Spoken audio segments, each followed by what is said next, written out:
सारा दिन मजदूरी करता है, बच्ची को कहाँ छोड़ता था? वो जी साथी है ना मेरा, उसी की बीवी के पास। उनका भी 6-7 माह का लड़का है, तो तंग नहीं करती जी बच्ची।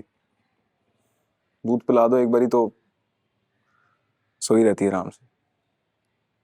भी साबिर बच्ची है जी, पता नहीं किस पर पड़ी है।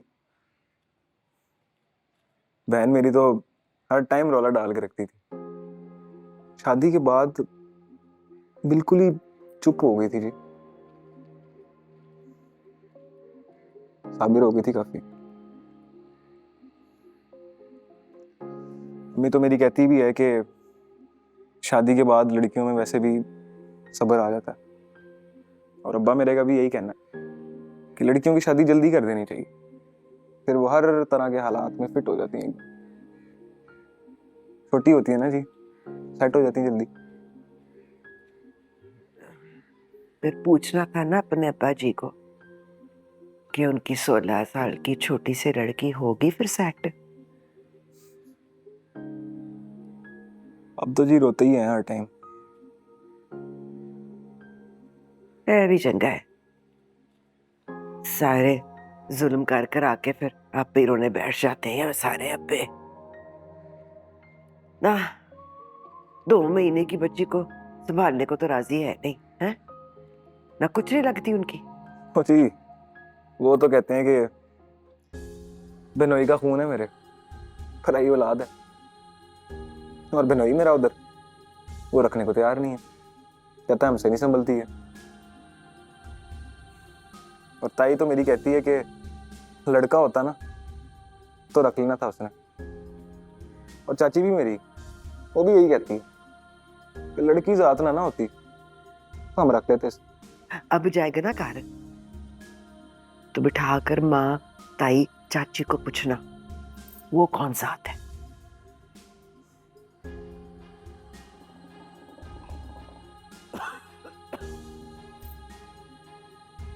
रात को कहाँ रखता था बच्ची को? अपने साथ ही जी, क्वार्टर में। हाँ फिर उन्होंने इधर ही छੱਡ दे। वो नूर परी तो ऐसे उसको सीने से चिपटाए फिरती है, बच्ची भी मनूस हो गई है, उसको लगता है वही उसकी माँ है। वैसे भी अब नहीं संभलनी तुझसे बच्ची, साबिर नहीं रही, टां टां करके रोती है, पूरा मोहल्ला सिर ते चुके आंदा है। ना रोता भी बंदा तभी है ना जिसका रोना सुनने वाला ते आंसू पोंछने वाला कोई हो। तेरे मेरे जैसों ने क्या रोना है।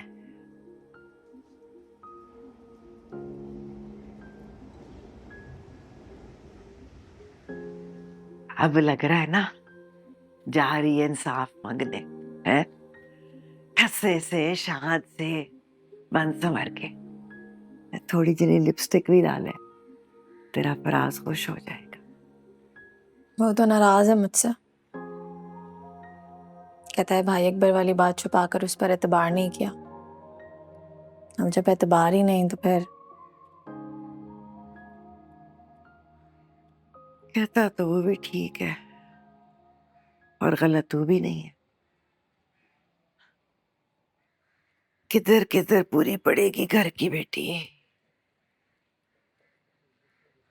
हाँ जी ले आई नाश्ता, बड़ी मेहरबानी तेरी, ले ले बच्ची है बस। ओए छड़ ले ले,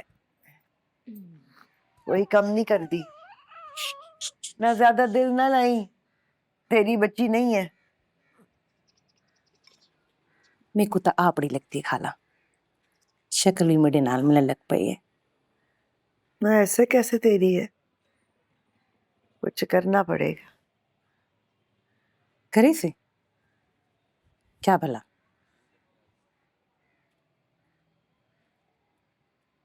ब्याह कर ले धीमे नाल, बच्ची तेरी हो जाएगी।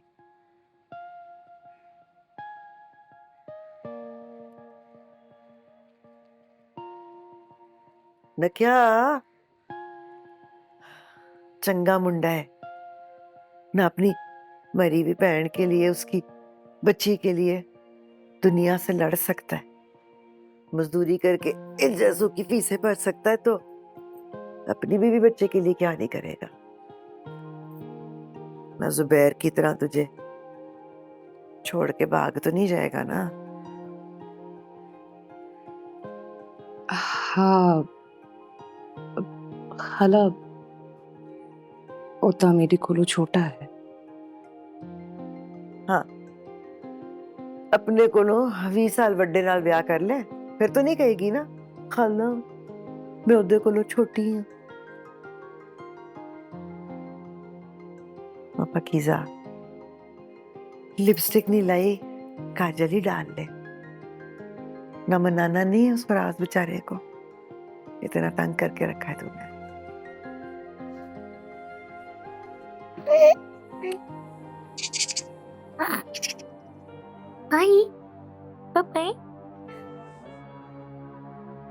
रब रखा।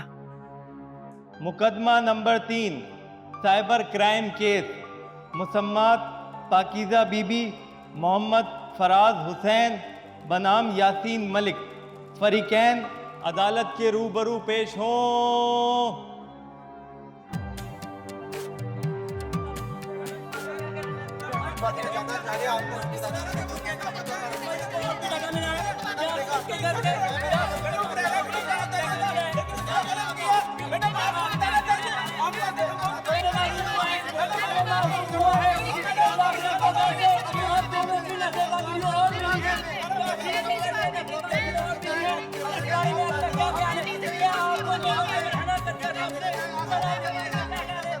अदालत लग गई है, अदालत लग गई है।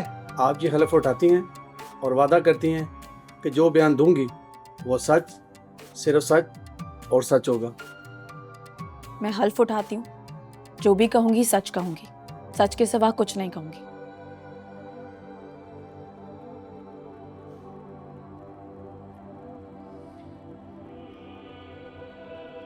पाकीज़ा, क्या आप फाजिल अदालत को बताएंगी कि वाक़ये की शाम होटल में किस तरतीब से और क्या हालात पेश आए?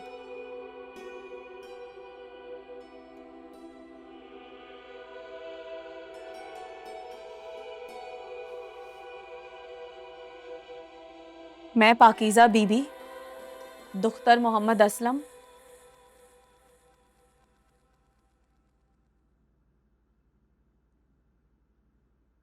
और मोहम्मद फराज हाईवे पर एक होटल में खाना खा रहे थे। तभी वहां पर यासीन अपने कुछ साथियों के साथ आ पहुंचा। वो घर से मेरा पीछा कर रहा था, मगर मुझे इस बात का इल्म नहीं था।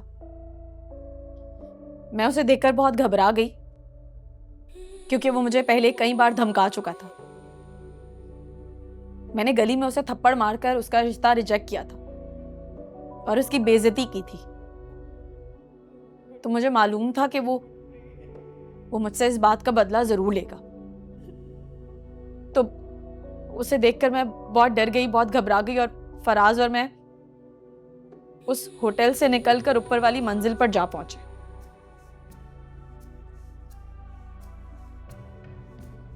तभी यासीन ने आकर पाकीज़ा जी,